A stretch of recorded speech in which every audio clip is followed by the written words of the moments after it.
Well, hello there. Good morning. I have returned.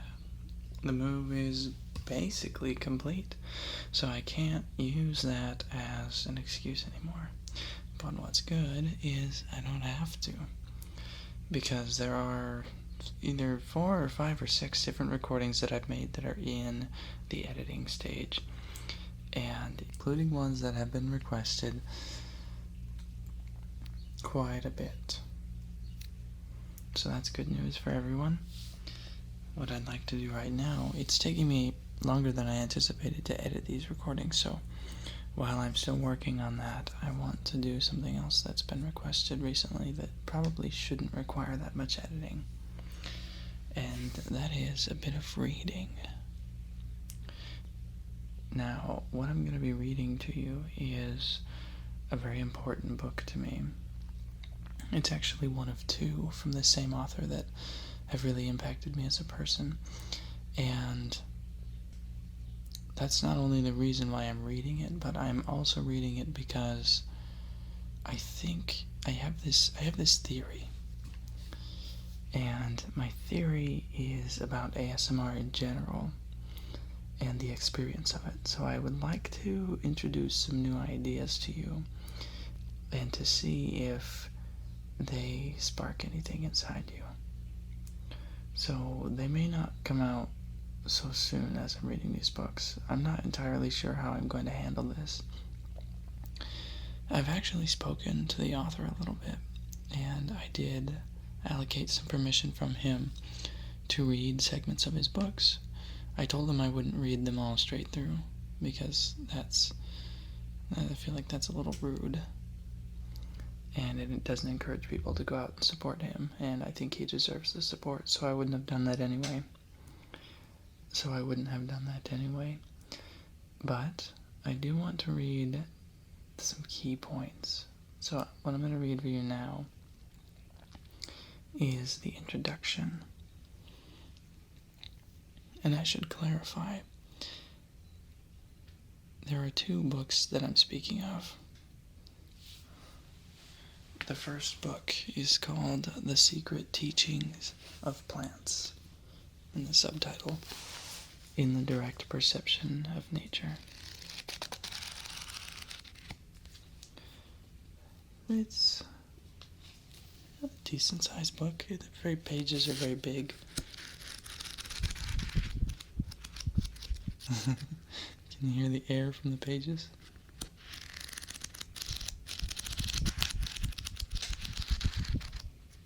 That's fun. So, that's the first book, The Secret Teachings of Plants.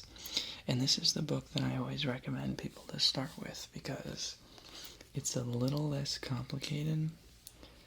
It's a good introduction to these sort of ideas. And it's a lot less dense.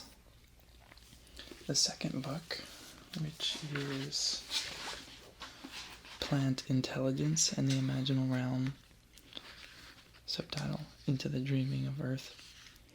This book is a lot bigger, both literally and thicker. Like, it's a little bit harder to get through a lot of this because there's information in here that's very, very dense. So, this is the one I always recommend reading second. And to be honest, many of the times that I have read this book, there have been sections that I've had to just skim over because it's so, to be honest, I'm not very scientifically minded. So when I'm in such a dense, there's sections where he's talking about genetics and those sorts of things, and it's very interesting. I find it interesting, but it's very hard for me to retain a lot of that information when it's so technical, I suppose. But this book, I think the second book, despite it being more dense, probably affected me more. And I also want to clarify that although these books deal with, they both say that they're about plants. They both have plants in the title. These books touch on so much more than plants in the world. And I hope that you will begin to see that as I begin to share some of this. These books have phenomenal information that I think everyone would benefit from knowing. So, without any further ado, I will begin. Actually, one more ado. These books contain a lot of quotes from various people, and they're all very relevant. They're all fitting in with the subject matter at hand. But it's one of the critiques, or the criticisms that people attribute to this author is that he uses too many quotes. And to be fair, he does use a lot. But I think that I like them. I think they're all relevant, and I think that they all express the idea, the notion that there are other people that are figuring these things out. It was not just the author's opinion or thoughts. So, the reason why I'm bringing that up is if it is a quote, I will whisper the quote into your ear and immediately tell you who said it, just so you are able to distinguish whether or not I'm reading a quote or the actual text. And most of the quotes are at the beginning or the end of chapters, but there are some sprinkled in the middle. So, I'm going to start with a note to the reader. Watch with glittering eyes the whole world around you, because the greatest secrets are always hidden in the most unlikely places. Those who don't believe in magic will never find it. Roald Dahl. This book is a user's manual about the techniques and states of perception necessary for directly interacting with the Gaian system, perceiving the deeper patterns in Gaian movements, and understanding the meanings within those patterns. In many respects, it is a manual for becoming a non-domesticated explorer of the natural world, something that used to be called, long ago, a natural philosopher, what might now be called a wild scientist, as opposed to a domesticated one. Unlike the majority of books being written about the state of Earth, or the human relationship and the problems that face us, this book does not list all the troubles and then, at the end, call for more regulation, urge you to write your congressional representative, insist you recycle or buy an absurdly expensive, environmentally friendly car, or plead for you to give money to nonprofits. As Einstein so eloquently put it, we can't solve problems by using the same kind of thinking we used when we created them. So, this book is about how to actually think differently, the processes involved, and how they will alter your perceptual frame if you use them. It then urges you to do one thing, whatever the hell it is that you think you should do in response. It is in your own individual genius that the answers lie, not in the pronouncements of experts who have no conception of the local environment in which you live every day of your life. Letting the experts run things is how we got into this mess to begin with. Thus, this book is specifically meant for those who understand what it means to look with glittering, i.e., luminous, eyes.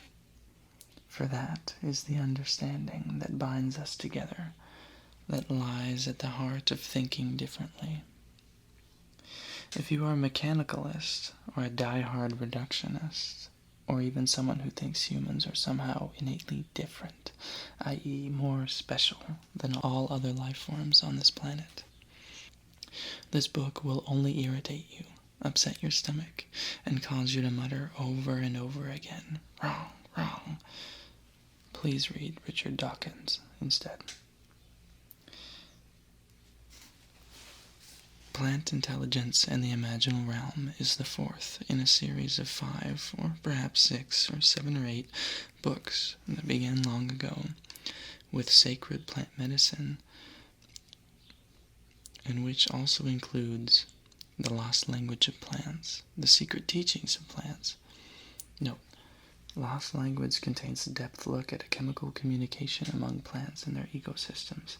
Secret Teachings, a depth look at heart perception, synchronization of heart fields, and electromagnetic field dynamics. As with those latter two works, some of the material in this book, especially in the first half, is somewhat technical.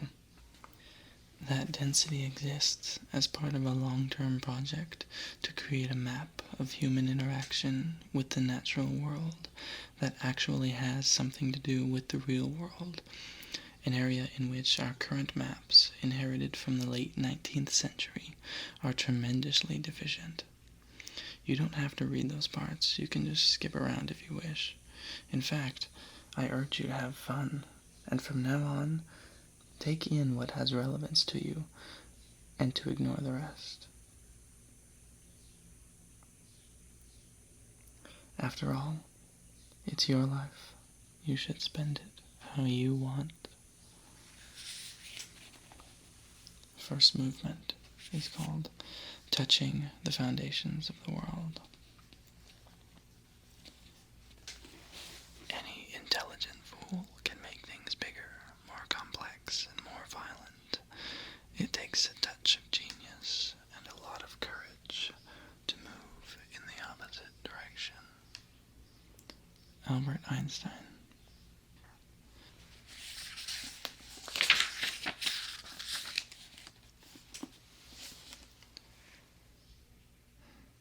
We have learned that nothing is simple and rational except what we ourselves have invented. That God thinks in terms of neither of Euclid nor of Riemann. That science has explained nothing. That the more we know, the more fantastic the world becomes, and the profounder the surrounding darkness. Aldous Huxley. For we now recognize the nature of our disease. What is wrong with us is precisely the detachment of these forms of experience, art, religion, and the rest, from one another, and our cure can only be their reunion in a complete and undivided life.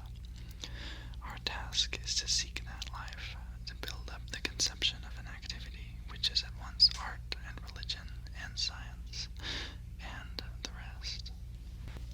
R.G. Collingwood. That was an introduction to a part of a book, like the title of the part. That wasn't really the start of a chapter, because this next part is the prelude,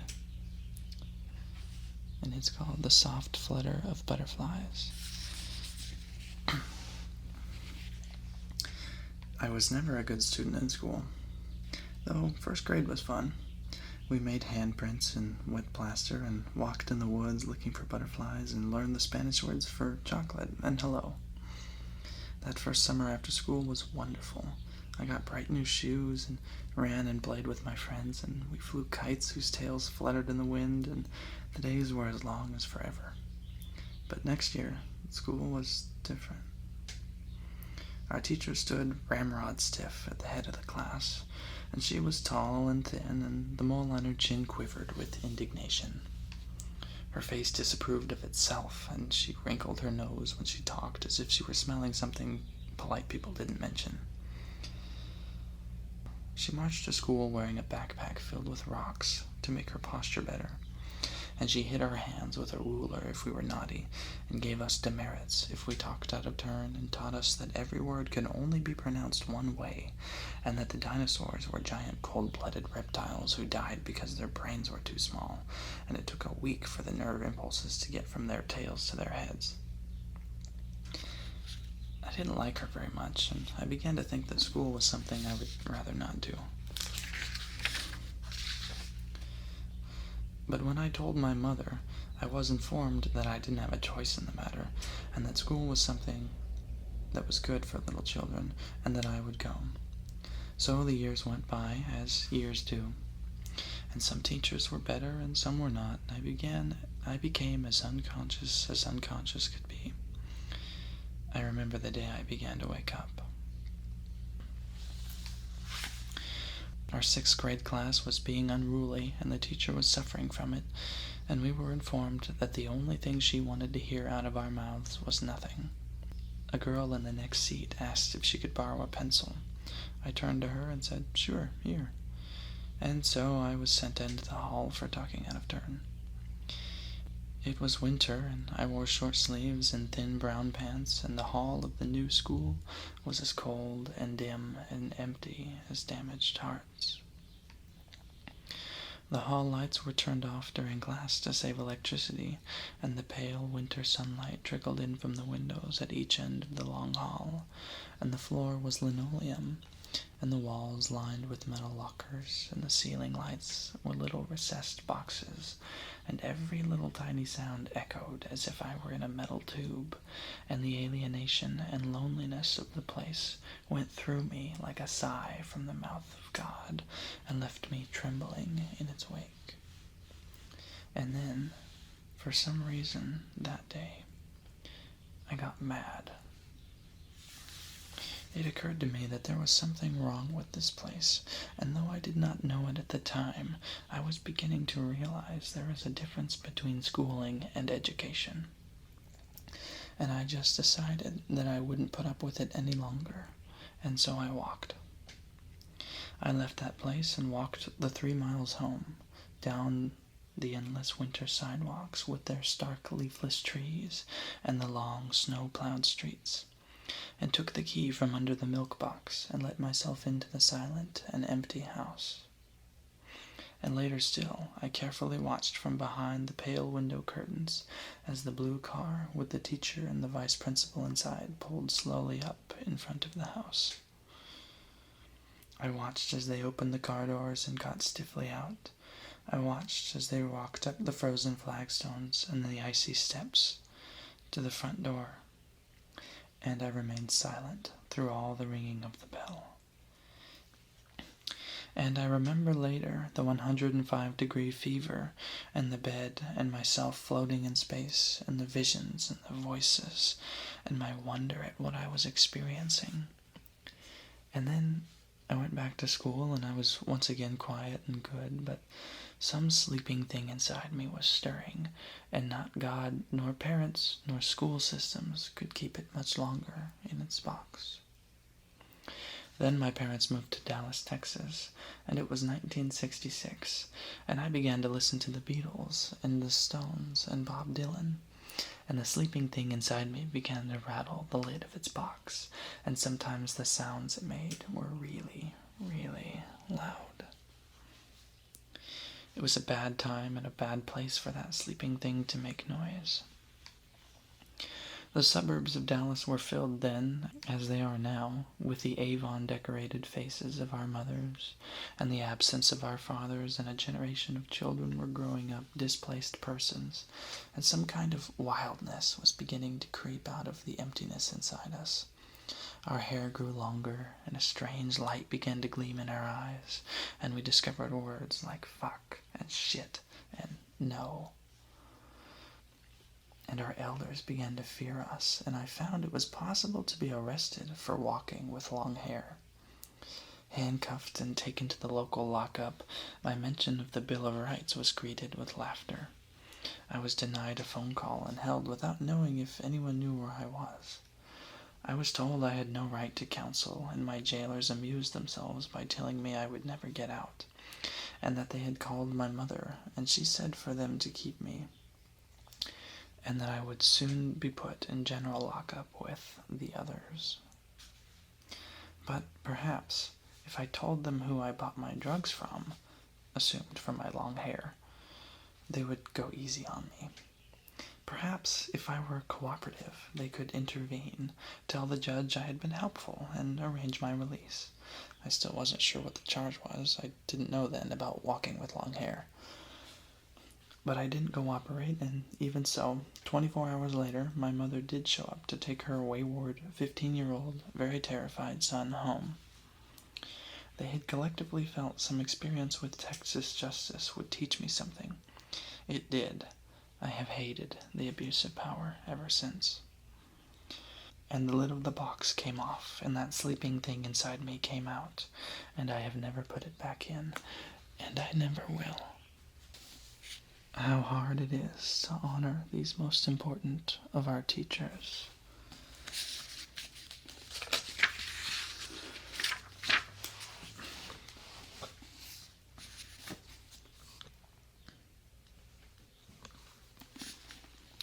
My school, of course, was not amused, and informed me I no longer need attend.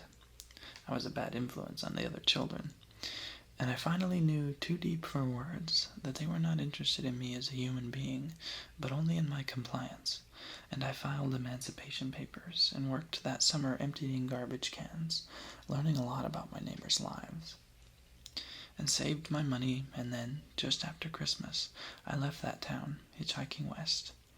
I was 16, and on January 1st, 1969, I arrived in Berkeley, California, with $50 in my pocket and a tattered Boy Scout backpack with 2 changes of clothes. The Berkeley protests had been going on all that summer and fall, and the students at the university still carried gas masks to class every day.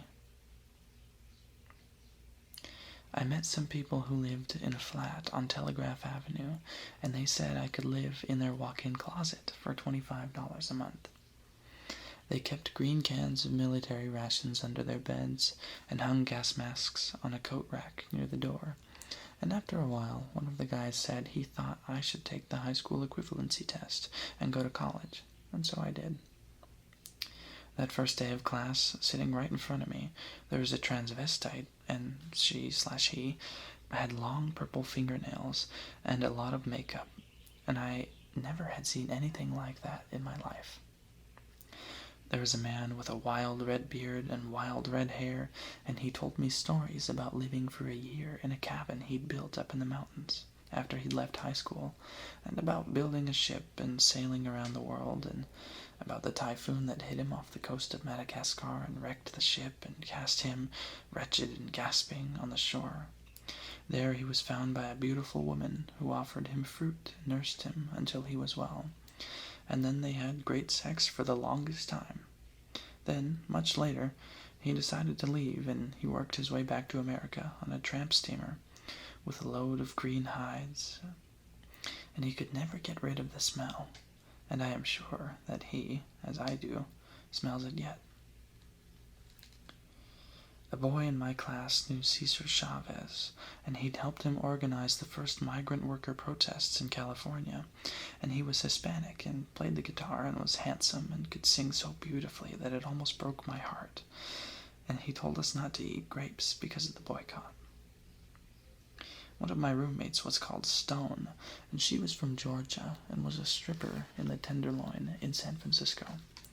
She made more money than the rest of us together, and it was putting herself through school to become a psychologist. Another was a psychopharmacologist who used to get pure liquid LSD from Sandoz in Switzerland for his master's degree program at the University of Iowa, but they all injected it instead of giving it to the chimpanzees, and now they couldn't publish their research. And he knew Owsley, and sometimes I would see Jerry Garcia walking along the street, and James Taylor played at a little venue, and only 80 people were there, and I had never had such fun in my life. The university didn't care if I came to class, nor how I looked, and my professors weren't interested in their students complying or conforming, only in their learning, and I loved it. But then the People's Park massacre happened, and the war went on, and the riots grew bigger, and the years got longer, and I didn't know what I wanted to do or be, so I left, and I moved to the high mountains of Colorado and rebuilt a 19th century cabin in the woods. I learned to work a wood-burning stove and to cut firewood and to survive 32 feet of snow over a winter, and to put snow chains on my car, and how to build an outhouse that didn't smell, and how to identify wild plants in the mountains, and sometimes to use them for my food and medicine. But I didn't know what I wanted to do with my life, so I went to university again, and the teacher in my first class looked like Santa Claus. He had a big stomach and a huge white beard, and he laughed a lot. He told us his name was Ben Sweet, sweet by birth, sweet by disposition. And the name of his class was On the Challenge of Being Human. My other teachers did not seem to care about the challenge of being human, and instead they taught us to think about mathematics and analyze different chemicals, and as the months went by, I felt further from myself. And the only thing that seemed to make sense was Ben Sweet, and the way he talked to us and urged something in the deeps of us to come out. The way he looked and listened, as if he had no other place on this earth to be except with us, and as if there was nothing more important in his life than what we had to say at just that moment in time. And one day, I found myself thinking that I wanted all my teachers to be like that, and realized I didn't care if I never did learn to make a living, and I thought, why not? So I made a list of every person I had heard of that had moved me the way Ben Sweet did, and I decided I wanted to meet and learn from every one of them. And I kept thinking, this is crazy. But some other part of me kept saying, why not? Why not? And for some reason, I listened to what it said. That paper is old now, as wrinkled as this face I see every morning in the mirror. We both have the marks of years upon us, the houses we've lived in, and the moving vans, and the storage boxes, and the mountains of Colorado, and the high plains desert of New Mexico, and the long nights when the deeps rose up and demanded answers, and all the friends who took a different path and that I've never seen again. I take it out and spread it on the table. The childish scrawl of my younger self looks up at me from that ragged, lined notebook paper. The names, filled with their simple hope, straggle over the page. Buckminster Fuller, Robert Bly, Jacques Cousteau, Robert Heinlein, Joan Halifax, Stephanie Simonton, Elizabeth Kubler-Ross, William Stafford, Jane Goodall, Gregory Bateson, Eric Fromm, Frank Herbert, Ashley Montagu, Margaret Mead.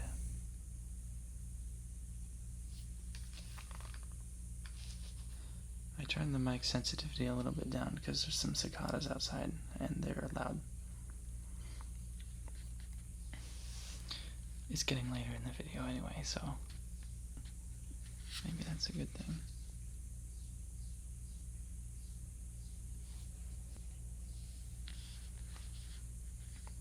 I was so young then, and the world was so new, and my whole life was before me. Elizabeth Kubler-Ross dressed with no sense of fashion. She was plain and tall and thin. Her body was always moving, so full of energy that it quivered, constantly seeking an outlet in some comment, gesture of hands, or facial expression. Elizabeth's face was strong and masculine, and she chain-smoked and didn't care if people didn't like it. Her eyes penetrated everything they touched, and were the deepest blue, and looking into them was like peering into some deep mountain pool that's so clear you can't tell how deep it is. Down in those deeps were things I couldn't quite make out, things I didn't understand, experiences maybe, or some aware part of her that looked back, waiting for me to notice it. I could feel whatever it was deep inside, touching parts of me that I did not know I possessed. And those parts of me, I could feel them begin to stir under its touch. When she talked to me, or to anyone the week we spent with her, she was fully present. She looked back, and she really looked. "How did you come to your work?" someone asked. And she told us, her intonations filled with the thick shapes of her German-Swiss language. I was a young doctor, and it was just after the war.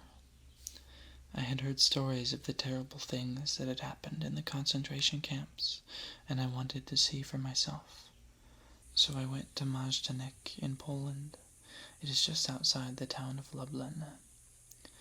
The gates of the camp stood open, raggedly smashed back as if a tank or a truck had burst through them. Rusting barbed wire straggled away, as far as I could see, in either direction from the gate posts. There was a feeling about the place, or maybe it was just a feeling in me, as if I were standing at the opening of a huge dark room, a room that contained some immense presence. By the gates there was a table, and a young woman with dark raven hair. She had to ask me several times for my name. She carefully wrote it down in the book, where they kept a list of all the visitors. Then she looked up and smiled, a sad, quiet smile, and waved me in.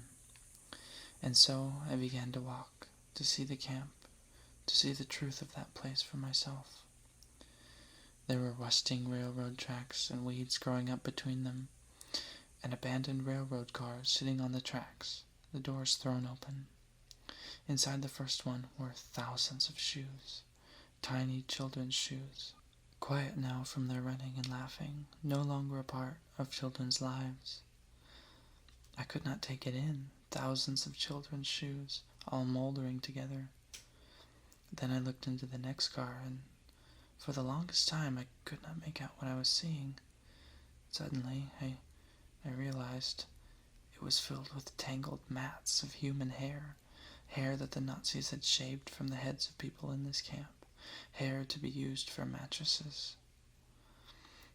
There is a shock that comes when you see something that the world you have grown up in has no place for.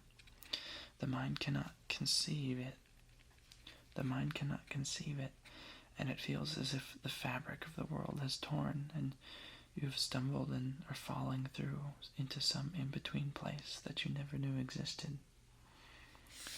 So, in shock, I stumbled back from the railroad cars filled with hair and children's shoes and turned and began walking. I don't know where I was going. Soon, I found myself in front of a wooden barracks. The interior was shadowed and empty, and my footsteps echoed on the rough floorboards. I stood a moment to let my eyes adjust to the pale light filtering in from the doorway in which I stood, and the small windows up under the eaves of the roof. In the shadowed gloom, I could see the tiers of wooden bunks where the people had slept, one above the other, 3 in all, the last one close against the ceiling. There was still a faint odor of unwashed bodies, of fear, and of ancient grief. I walked down the long passageways that ran between the tiers of bunks on either side, looking around me. Then I saw, on the walls, roughly scratched, sometimes carved into the wooden planks, hundreds of initials and names, the last desperate messages to the living. And among those messages, I couldn't believe it, were hundreds and hundreds of butterflies. Butterflies everywhere. In the midst of that horror, the children had scratched butterflies into the walls. I still remember the pale sunlight and its touch on that room. The light seemed worn and tired, as if defeated over the course of days and years by what had been held in that shadowed building. I remember the feel of the wooden floors beneath my feet, and the smell of wood and of people and lost hope, and the silence touched only by the slight echoing of my footsteps, as if the whole world had stopped breathing, and the feeling that was consuming me as I stood there under the impact of those butterflies. Then I felt someone standing behind me, and I turned and found the young woman from the gate standing there, watching me. There was a sadness about her, and her eyes were calm, but there was something else, too, in the lines of her face, as if a great wave filled with grief had swept across it and left traces of its touch for the world to see. I, still caught under the spell of the place, did not know what to say, what to do. I had never conceived of such things happening. She saw that in my face and gestured, and we walked outside. "My name is Golda," she said, and then she told me her story. She was born in Germany and was half Jewish. Her father was taken by the Gestapo, in 1939 during the early arrests. She and her mother, brother, and sister lasted longer. They were taken in 1944 and eventually sent to Majdanek. After we arrived, she said, they herded us into a line at the door of the gas chamber. My mother, my brother, and sister were in front of me, but the room was filled after my sister was pushed in, crying. They tried to force me in as well, but the door would not close, no matter how hard they pressed it against my back. So they pulled me out and slammed the door closed. And so, for some reason that I will never know, I survived. She looked toward the crematorium, pointed to the chimney. The ashes of my mother, brother, and sister floated up from there that day. Elizabeth looked at us all in the room. None of us were moving. We were still, hardly breathing, got spellbound. I had never experienced such cruelty, Elizabeth said, and my heart was being crushed. But the young woman seemed oddly unaffected by it, so I said to her, "But you look so peaceful. How can you be peaceful when your whole family was killed here?"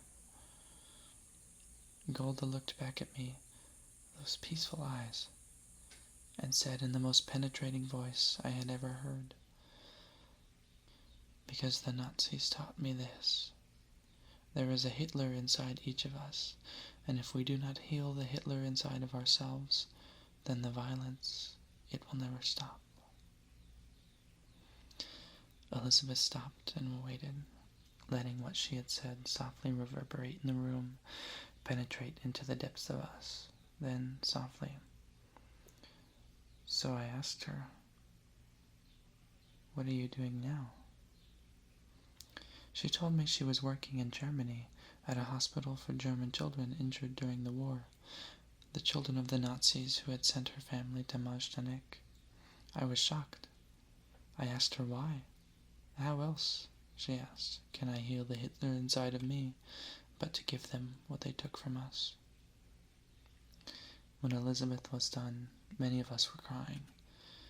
Some of us were weeping deeply. She looked at us in that way she had, and said, "Now you are feeling like human beings, not acting like dispassionate scientists." Then she paused and said again, so softly, "There is a Hitler inside each of us, and if we do not heal it within ourselves, these things will never stop."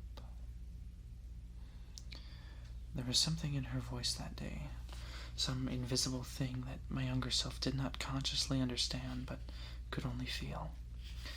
And it went into the depths of me, and there it remains still. And sometimes, when I feel the cruelty in callous and indifferent men, when I hear the velvet violence hidden in the innocuous-seeming words of a mother speaking to her child, when I see the people among us from whom the powerful have stolen the future and the present, when I feel some rage inside me wanting to do harm because I feel so helpless that I can find no other thing to do, that teaching in the depths of me rises up again into awareness. And I see that young woman in Majdanek, and I feel her eyes looking into me, and I hear Elizabeth's voice once more, and I begin to think outside the box again.